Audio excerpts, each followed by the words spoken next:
नमस्कार विद्यार्थियों, आ जाइए एक बार और से। अब हम एक नया चैप्टर, नया अध्याय गणित की एक नई प्रश्नावली चालू करने जा रहे हैं जिसका नाम है प्रायिकता। हमारी 1, 2, 3, 4, 5 और एक्सरसाइज नंबर 13 ये कंप्लीट हो चुकी है। उसके बाद में हमारी ये 14 है, ठीक है। उसके बाद में अपन ज्योमेट्री चालू करेंगे, ठीक है। तो प्रायिकता चालू करने से पहले इस प्रश्नावली को देखो, एक ही है, इसमें लगभग 25-26 प्रश्न है। इसके बारे में पढ़ने के लिए सबसे पहले अपन 4 से 5 नंबर के प्रश्न आते हैं आपके। तो यहां इसके बारे में पढ़ने के लिए आपको यह जानना जरूरी है कि प्रायिकता क्या है। प्रायिकता को यदि मैं समझाऊं तो इसके बहुत मुख्य पॉइंट हैं, मुख्य बिंदु हैं जिनके बारे में हम अध्ययन करेंगे इस चैप्टर में, जो मैंने बोर्ड पर नोटिस किए हैं आपको। प्रायिकता के बारे में, फिर उसका सूत्र, प्रारंभिक घटना क्या है, मिश्रित घटना, असंभव घटना, निश्चित घटना और पूरक घटना। जैसे प्रायिकता तो यह है कि किसी भी घटना के बारे में अपन पूर्वानुमान लगाते हैं। यदि घटना घटित हो रही है, यह जो प्रायिकता है किसी भी घटना के वास्तविक रूप से घटित होने पर निर्भर है। किसी भी घटना के घटित होने पर निर्भर है। अब वो घटना संभव होगी या असंभव, यानी कि हम किसी भी घटना के बारे में जो पूर्वानुमान लगाते हैं वो ही क्या है, प्रायिकता है। प्रोबेबिलिटी, संभवता। जैसे संभवता आज बारिश होगी, यदि बारिश हो गई तो मेरा पूर्वानुमान सही है, और यदि बारिश नहीं हुई तो मेरा पूर्वानुमान गलत है। तो वही बात है। हम इसका सूत्र भी पढ़ते हैं। सूत्र क्या पढ़ते हैं साहब? यदि मान के चलो मैं आपसे बात करूं कि साहब एक सिक्का है कोई, और एक सिक्का पे दो परिणाम होते हैं, एक तो हेड और एक टेल। मैंने इस सिक्कों को उछाला और उछाल करके फिर मैंने इसको देखा। यदि मैंने हेड बोला और इसका हेड आ गया तो यानी घटना कैसी है, संभव। और यदि मैंने हेड बोला और क्या आ गया, टेल, तो घटना कैसी है, असंभव। अब जब हेड आ गया तो जो हेड आया है ये अनुकूल है, हमारे पक्ष में आया है, तो ये अनुकूल परिणाम हो गया, ठीक है। कुल परिणाम कितने थे, 2, ये कुल परिणाम आ गए। तो यहां सूत्र जब पढ़ेंगे अपन तो ये पढ़ेंगे अनुकूल परिणाम बटे कुल परिणाम। ये फॉर्मूला पढ़ते हैं हम, किसका, प्रायिकता का। किसका पढ़ते हैं, प्रायिकता का। अब बात आती है साहब आपकी प्रारंभिक घटना के बारे में। प्रारंभिक घटना क्या है? ऐसी घटना जिनके केवल एक ही परिणाम हो, केवल एक ही परिणाम हो, सत्य घटना पर आधारित हो। वो जैसे एक पासे को यदि मैं उछालूं तो मैं 4 के अंक को प्राप्त करने के, या 5 के अंक को, या 2 के अंक को प्राप्त करने के, तो सिर्फ एक ही बार होगा। तो एक ही जो परिणाम होता है उसका, वो प्रारंभिक घटना होती है उसकी। मिश्रित जो घटना है, मिश्रित घटना है, जैसे अपन ने किसी सिक्के को उछाल दिया, या जैसे मान के चलो एक ताश की गड्डी है। अब मैं ताश की गड्डी की बात करूं तो ताश की गड्डी पर इक्का आने की प्रायिकता, तो इक्का कितने हैं, 4। एक से अधिक परिणाम है तो एक से अधिक परिणाम। यदि मैं बात करूं जैसे ताश की गड्डी में से ताश पीस लिया हमने, अब ताश की गड्डी में से यदि मैं बोलूं हुक्म का इक्का आने की प्रायिकता, तो हुक्म का इक्का आने की प्रायिकता तो प्रारंभिक घटना है।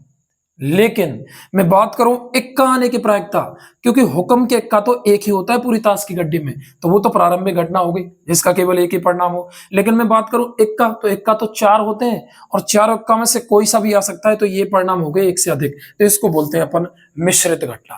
क्या बोलते हैं, मिश्रित घटना। मैं बात करूं साहब असंभव घटना की।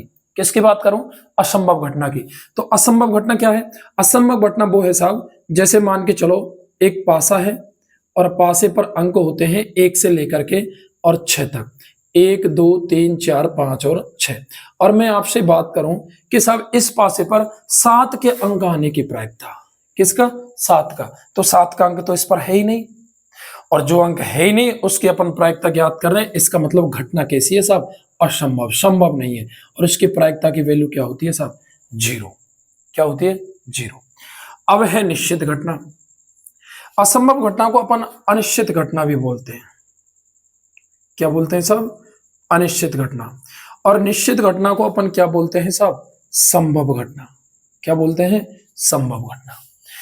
अब इसको जो असंभव घटना है इसको अपन पी ई डैश से प्रदर्शित करते हैं। ठीक है। अब जैसे संभव घटना है, जैसे मैं बात करूं कि एक पासे को चाले पर 2 के अंक आने की, तो 2 तो आता है साहब एक बार। ठीक है। ताश की गड्डी में इक्का आने की, इक्का आता है। ठीक है। मैं बात करूं ताश की गड्डी में 5 इक्का आने की, तो 5 तो असंभव है, तो वो तो इसमें आएगा।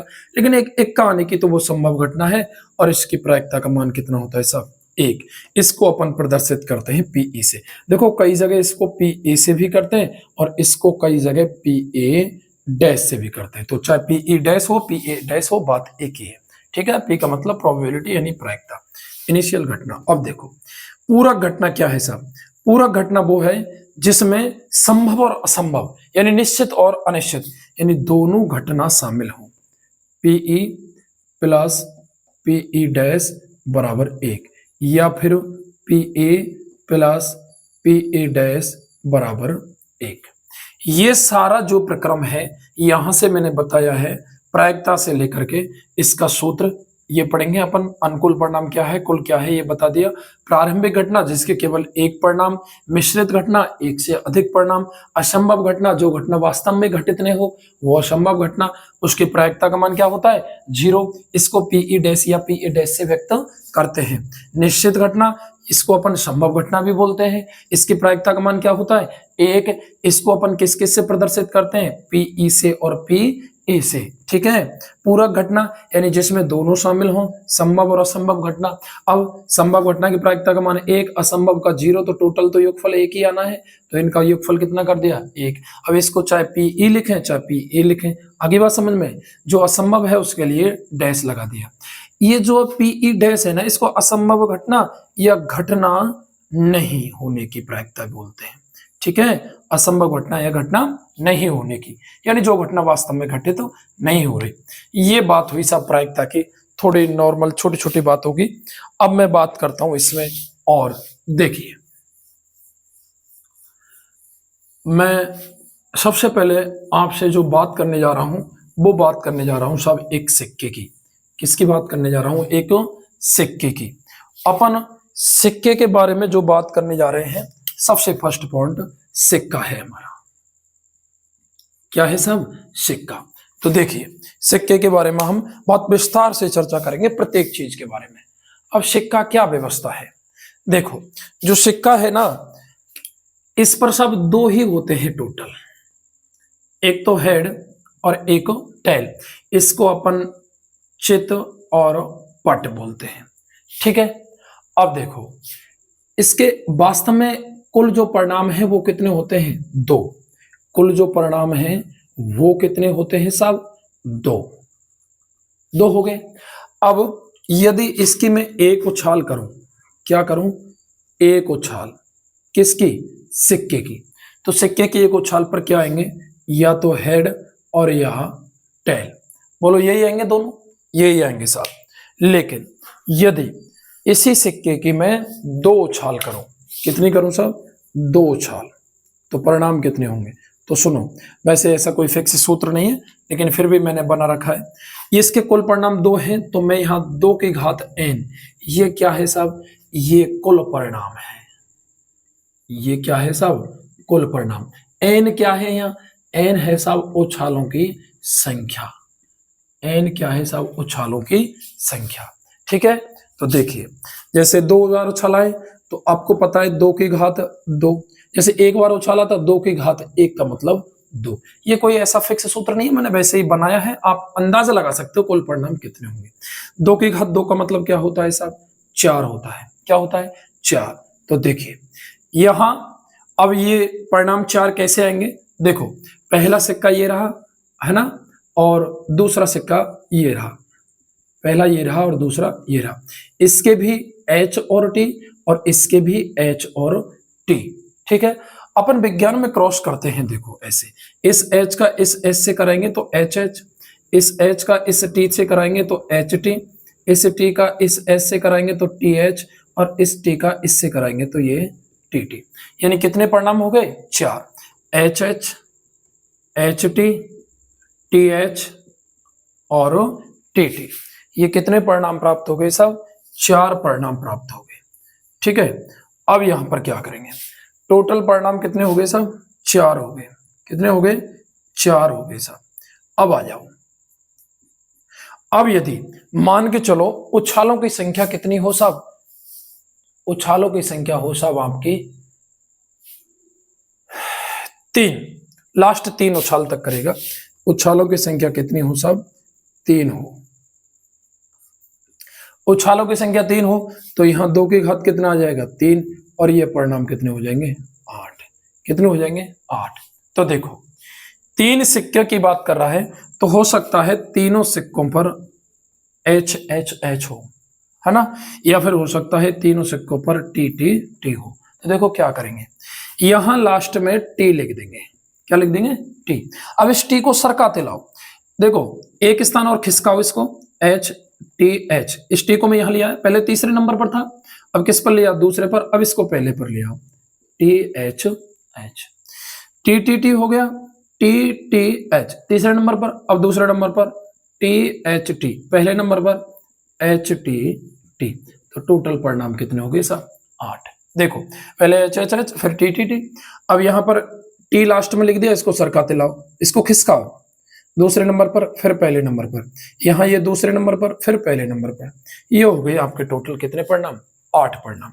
ये परिणाम अगर आपको ध्यान है तो आप मेरे हिसाब से इनको कर दोगे। ये बात हुई हमारी सिक्के की। किसकी बात हुई सब? सिक्के की। अब अपन बात करने वाले हैं सब किसकी? पासे की। किसकी बात कर रहे हैं? पासे की।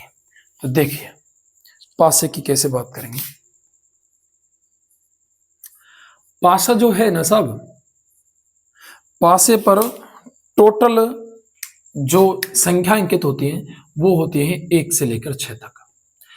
अब आपको भले कोई नहीं संख्याओं की जगह कोई रंग दे दे, कोई और अंक, लेकिन वैसे फिक्स है ये होता है, यदि वो कुछ और बोल दे कि लाल रंग, पीला रंग, हरा रंग, तो वो आप उनको मान लेंगे। लेकिन यदि वैसे नहीं बोले तो वास्तव में संख्या 1 से 6 तक होती है पासे पर।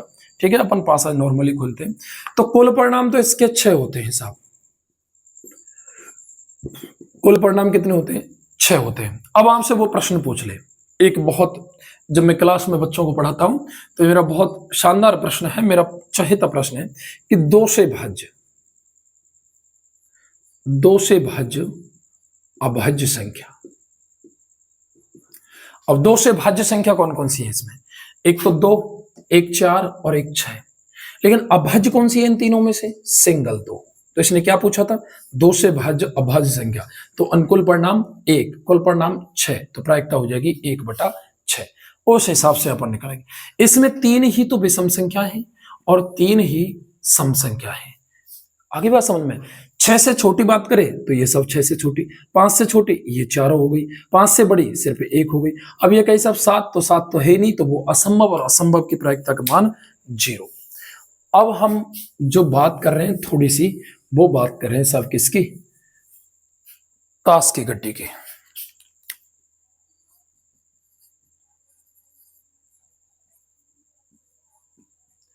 ताश की गड्डी की बात कर रहे हैं। ठीक है, तो ताश की बात कर रहे हैं अपन। टोटल जो पत्ते होते हैं ना इसके, कुल पत्ते, वो होते हैं सब 52। कितने होते हैं? 52। यानी ताश की गड्डी के जो ये कुल पत्ते हैं ये कितने होते हैं? सब 52 होते हैं। आ जाइए, 52 होते हैं, लेकिन ये प्रकार होते हैं सब 4। कितने होते हैं? सब 4। अब चारों प्रकारों में आप वैसे भली भांति परिचित होंगे इन प्रकारों से, लेकिन फिर भी क्या है मैं बता रहा हूं। देखो लड़कियां नहीं होती, अक्सर लड़के तो परिचित होते हैं आजकल। जैसे देखो चारों तरह के पत्ते मैं लिख रहा हूं यहाँ पर। 4 तरह के पत्ते कौन कौन से हैं सब, उनको लिख देता हूं मैं। एक तो हुक्म, देखो एक तो हुक्म, एक चिड़ी, एक पान और एक ईंट, ये हो गए चारों तरह के पत्ते। अब देखिए यहां पर ये जो हुक्म के और चिड़ी के जो पत्ते हैं ये होते हैं सब काले रंग के। कैसे? काला रंग।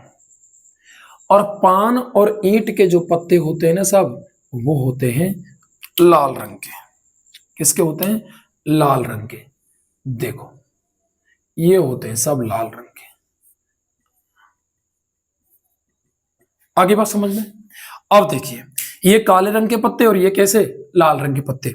प्रत्येक जो पत्ता होता है ना प्यारे साथियों, प्रत्येक जो पत्ता होता है उनकी संख्या होती है 13। इसकी भी 13, इसकी भी 13, इसकी भी 13 और इसकी भी 13। यदि आपसे कोई बात करे कि साहब काले रंग के पत्ते कितने हैं, काले रंग के टोटल पत्ते हैं वो हैं सब 26। कितने हैं? 26। लाल रंग के ये टोटल पत्ते हैं ये भी कितने कितने हैं साहब? 26। ये भी कितने हैं साहब? 26। यानी 26 ही तो काले रंग के हो गए और 26 ही किसके हो गए? लाल रंग के हो गए। अब आ जाइए साथियों यहां पर, और यदि ये बात करें, जैसे देखो एक इक्का की, जैसे मान के चलो इसमें बात करें ये चित्रित पत्ता, क्या बात करें सब? चित्रित पत्ता। अब इसमें जो चित्रित पत्ता है ना वो होते हैं सब 3। इसमें भी चित्रित पत्ता है ना वो होते हैं सब 3। इसमें भी कितने होते हैं? 3। और इसमें भी कितने होते हैं? सब 3। तो टोटल 6 तो ये, और टोटल 6 ये। आगे बात समझ में? तो 6 और 6 ये जो टोटल पत्ते हैं ये कितने होते हैं? 12। ये कैसे पत्ते हैं साहब? ये पत्ते हैं आपके चित्रित। कैसे पत्ते? चित्रित पत्ते। ठीक है। अब बात करें बिना चित्रित की। पहले तो ये बताओ चित्रित पत्ते कौन कौन से हैं? चित्रित जो पत्ते हैं ना सब 3, वो हैं आपके गुलाम, बेगम और बादशाह। गुलाम, बेगम और बादशाह, ये सब। ठीक है। हुक्म के भी होंगे, चिड़ी के भी होंगे, पान के भी होंगे और ईंट के भी होंगे। तो 3 चौका कितने हो गए? 12। अब बात करें साहब कि बिना चित्रित पत्ते, बिना चित्रित पत्ते। अब बिना चित्रित पत्ते में देखो, अब इसमें टोटल पत्ते कितने होते हैं? 13। 13 में से 3 तो चित्रित हो गए, तो 10 पत्ते कैसे हो गए? बिना चित्रित। यहां भी 10 पत्ते बिना चित्रित के, तो 10 और 10 कितने हो गए सब? 20। 3 चित्रित 13 में से, तो 10 पत्ते बिना चित्रित। इसमें भी 10 पत्ते बिना चित्रित, तो 10 और 10 कितने हो गए? 20। यानी बिना चित्रित जो पत्ते हैं वो 20 प्लस 20 ये हो जाएंगे साहब आपके कितने? 40। क्या है साहब ये हैं आपके बिना चित्रित पत्ते। बिना चित्रित पत्ते। अब इसको चित्रित पत्ते भी बोल सकता है, या फिर एक और शब्द यूज कर सकता है, तस्वीर वाले। क्या? तस्वीर वाले। या फिर और कोई शब्द यूज करेगा तो ज्यादा से ज्यादा क्या यूज करेगा? फेस कार्ड वाले। क्या यूज करेगा? फेस कार्ड वाले। चाहे फेस कार्ड वाले हो, चाहे तस्वीर वाले हो, चाहे चित्रित हो, बात एक ही है। चाहे फिर बिना चित्रित या फिर बिना तस्वीर वाले या बिना फेस कार्ड वाले जो पत्ते हैं वो एक ही बात है। तो बात समझ में आई? टोटल जो पत्तों की संख्या होती है वो कितनी होती है? 52। काले रंग के हुक्म और चिड़ी के होते हैं, लाल रंग के पान और ईंट के होते हैं। प्रत्येक प्रकार के पत्ते 13-13 होते हैं, लेकिन काले रंग के 13 और 13 26, लाल रंग के भी 13 और 13 26। ठीक है। अब बात आई साहब चित्रित की, तो चित्रित होते 3। कौन कौन से? गुलाम, बेगम और बादशाह। प्रत्येक में 3 इसमें, 3 इसमें, 3 इसमें, 3 इसमें, तो कितने हो गए? 12। अब बिना चित्रित की बात करें तो ये 10 और 10 20। यहां भी देखो 13 में से 3 तो बिना चित्रित, वो सॉरी चित्रित, तो बिना चित्रित 10, ये भी ये 10, तो ये 40 पत्ते हो जाएंगे टोटल। अब बताओ 40 और 12 टोटल 52 हो रहा है या नहीं हो रहा? बिल्कुल हो रहा है साहब। तो यहां पर ये क्लियर? ठीक है। अब देखिए, देखिए यहां पर ये चिड़ी, हुक्म, पान, ईंट, क्लियर है ना मैटर? अब देखो अब आ जाइए, अब हम आपसे जो बात करेंगे वो बात करेंगे इस प्रश्नावली के सवालों के बारे में। किसके बारे में?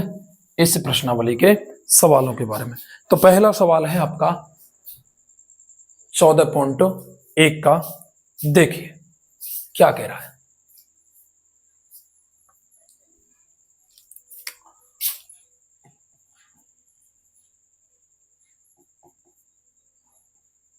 चौदह पॉइंट एक का जो सवाल नंबर पहला है वो कह रहा है कि खाली जगह सी है। देखो पहला जो सवाल है, प्रश्न नंबर पहले का पहला,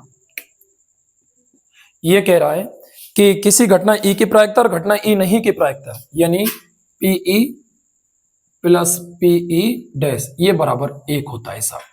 ये हो गया आपका पहला प्रश्न। आपको बताया था भाई, उस घटना की प्रायिकता जो घटित नहीं हो सकती उसको बोलते हैं साहब हम असंभव। उस घटना की प्रायिकता 0 और ऐसी घटना से क्या बोलते हैं? असंभव घटना। ये भी पूछा है घटना को क्या बोलते हैं, ठीक है। उस घटना की प्रायिकता जिसका घटित होना निश्चित है उसको अपन बोलते हैं प्रायिकता का मान 0 और इसको अपन 1 और इसको बोलते हैं अपन निश्चित घटना। क्या बोलते हैं? निश्चित या संभव घटना, एक ही बात है। फिर क्या है? किसी प्रयोग की सभी प्रारंभिक घटनाओं की प्रायिकताओं का योगफल, किसी प्रयोग की सभी प्रारंभिक घटनाओं का योगफल कितना होता है साहब? 1 होता है। अब पांचवें पा जाओ।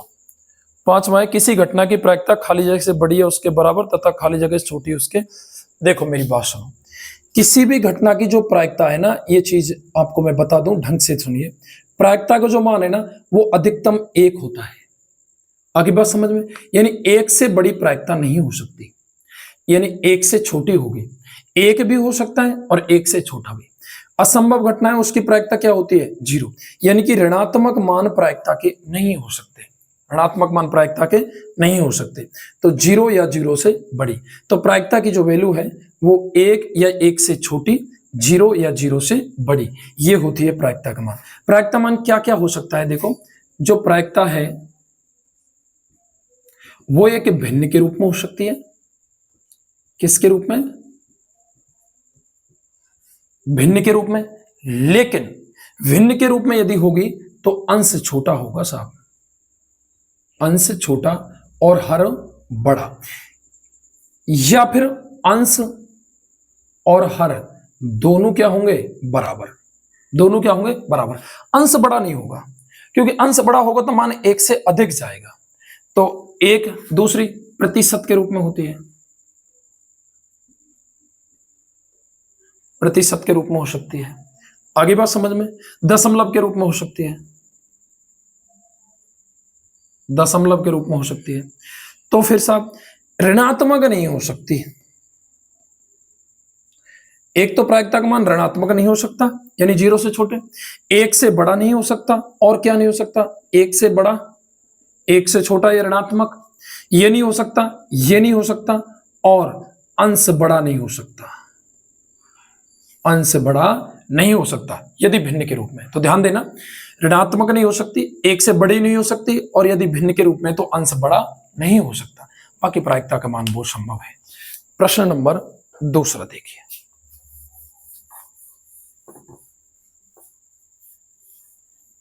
दूसरा क्या है? निम्नलिखित प्रयोगों में निम्न प्रयोगों के परिणाम संप्रायिक हैं। संप्रायिक शब्द क्या है? संप्रायिक शब्द को समझो। सम का मतलब होता है समान, प्रायिक का मतलब होता है प्रायिकता, यानी जिसकी प्रायिकता का मान क्या हो? समान हो, वो परिणाम क्या होते हैं? संप्रायिक। जैसे एक सिक्का है, एक सिक्का पर 2 होते हैं, एक तो H और एक T। H आने की प्रायिकता भी 1/2। भाई अनुकूल परिणाम H कितने हैं? 1, कुल परिणाम 2। T आने की भी कितनी है? 1/2। बोलो बराबर है ना? इसकी भी 1/2, इसकी भी 1/2। परिणाम संप्रायिक है, मतलब प्रायिकता समान है। प्रायिकता समान है तो ये हो जाएंगे संप्रायिक परिणाम।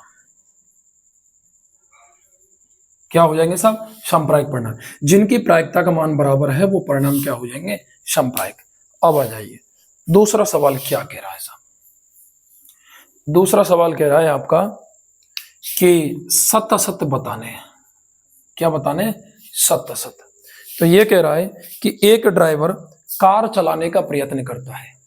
क्या करता है सब? कार चलाने का प्रयत्न करता है और कार चलना प्रारंभ हो जाती है या कार चलना प्रारंभ नहीं होती। देखो, कार जब ड्राइवर चला रहा है, ये सत्ता सत्ता वाले प्रश्न है, थोड़ा सा माइंडली जोर लगाइए, दिमाग पर जोर लगाइए। कार यदि खराब होगी तो नहीं चलेगी, सही होगी तो कार चल जाएगी। अब ड्राइवर भी निर्भर करता है, ड्राइवर कार का सही होना चाहिए, ड्राइवर गड़बड़ है तो कार नहीं चलेगी। ठीक है, तो ये असत्य है, ये सांप्रायिक परिणाम नहीं है। कार चल भी सकती है और नहीं भी चल सकती। एक खिलाड़ी बास्केटबॉल को बास्केट में डालने का प्रयत्न करती है, बास्केटबॉल डाल पाती है, नहीं डाल पाती। भैया खिलाड़ी बास्केटबॉल में, यदि मान के चलो बास्केटबॉल ही खराब है तो, बास्केटबॉल का नेट ही खराब है तो नहीं डलेगी, और यदि सब कुछ ठीक है तो डल जाएगी। तो ये घटना, ये कोई निश्चित घटना नहीं है, ये कोई परिणाम सांप्रायिक नहीं है। ये अलग अलग परिस्थितियों पर निर्भर करती है। ग्राउंड भी ठीक होना चाहिए, उसका वो डालने का वो भी ठीक होना चाहिए, खिलाड़ी की भी लंबाई होनी चाहिए बास्केटबॉल में कहीं, है ना। तो ये सब कुछ निर्भर करता है, तो इनकी कोई ये परिणाम सांप्रायिक नहीं है। अब कह रहा है एक सत्य प्रश्न का अनुमान लगा जाता। अनुमान लगा रहा हूं मैंने कोई प्रश्न बोल दिया, अब मैं अनुमान लगा रहा हूं कि या तो आप प्रश्न बताओगे या नहीं बताओगे। बताओ, दोनों के 50-50 चांस है, या तो सही होगा उत्तर या फिर क्या होगा, गलत होगा। तीसरा कोई है क्या? नहीं है। इसका मतलब परिणाम सांप्रायिक है, सही या गलत। आगे आ जाओ। जैसे एक बच्चे का जन्म होता है, अब ये कह रहा है कि साहब एक बच्चे का जन्म होता है, अब बताइए परिणाम सांप्रायिक है या नहीं, इसको अपन कैसे अंदाजा लगाएंगे। एक बच्चे का जन्म हो रहा है, अब बच्चे का जन्म में या तो लड़का होगा या लड़की होगी, और कुछ हो सकता है क्या? नहीं हो सकता। यानी कि लड़के की भी 50% चांस है और लड़की होने की भी कितने हैं? 50% चांस। तो दोनों के 50-50 है, यानी दोनों की प्रायिकता का मान समान है। और जब प्रायिकता का मान समान है तो सीधी सी बात है, फिर वो परिणाम क्या है? सांप्रायिक है। तो या तो सत्य प्रश्न का अनुमान लगाने की बारी बात, वो सांप्रायिक परिणाम था तीसरा। और चौथा जो है दूसरे का, ये जैसे या तो लड़का होगा या लड़की होगी, लगा सकते हैं अनुमान, या तो लड़का ही होगा या लड़की होगी।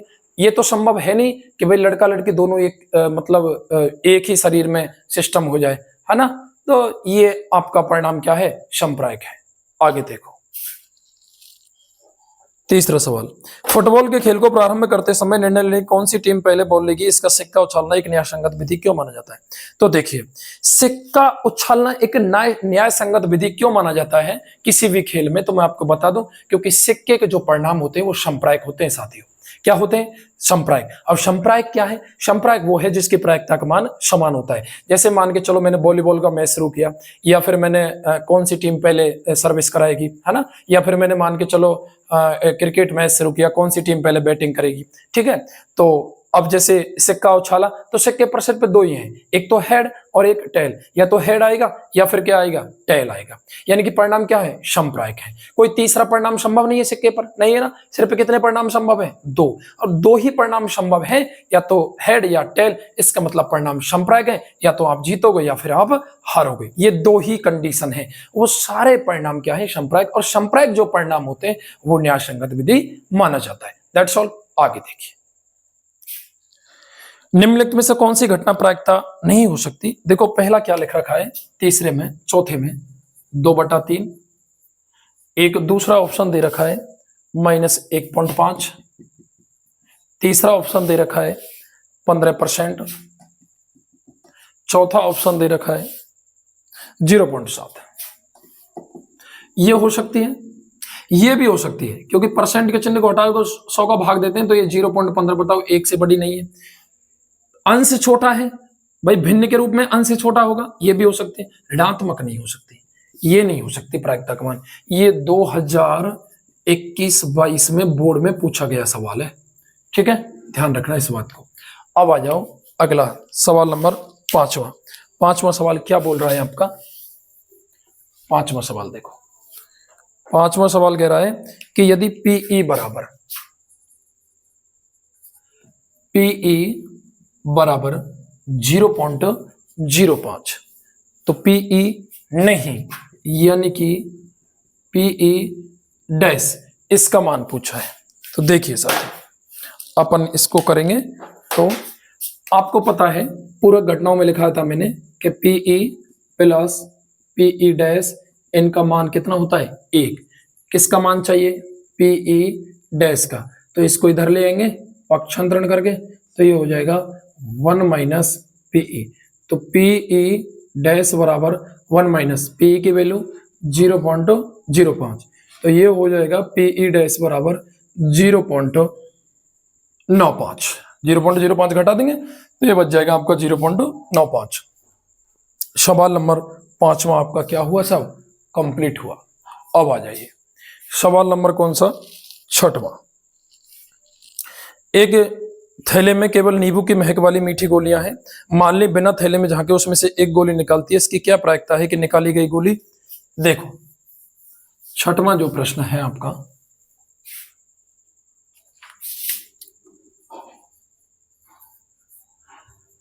एक थैला है, उस थैले में जो गोली है वो नींबू के महक वाली है।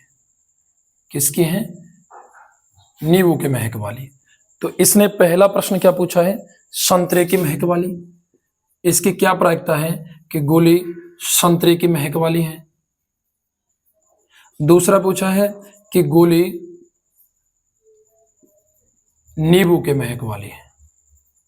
अब देखिए साहब, यदि उस थैले में, जैसे कोई एक थैला है, अब इसमें गोलियां हैं। अब इसमें गोलियां आपको पता है किसकी हैं, नींबू के महक वाली। गोलियां कितनी हैं पता नहीं मुझे, लेकिन नींबू के महक वाली हैं। अब उसमें से संतरे की महक वाली यदि आप गोली निकालोगे तो संभव है क्या, है ही नहीं उसमें, तो घटना कैसी है, असंभव। और असंभव घटना की जो प्रायिकता है साहब, उसका मान होता है 0। कितना होता है, 0। नींबू के महक वाली, बिल्कुल साहब, सारी की सारी नींबू के महक वाली होंगी, जितनी होंगी उतनी सारी की सारी नींबू के महक वाली। तो ये संभव घटना है, और संभव घटना की प्रायिकता जो है उसका मान होता है साहब 1। ठीक है, आज ये 6 सवाल कंप्लीट करवाए। कल पार्ट 2 में कोशिश करेंगे कंप्लीट प्रश्नावली हो जाए। ठीक है, क्योंकि 25 ही सवाल है इसमें।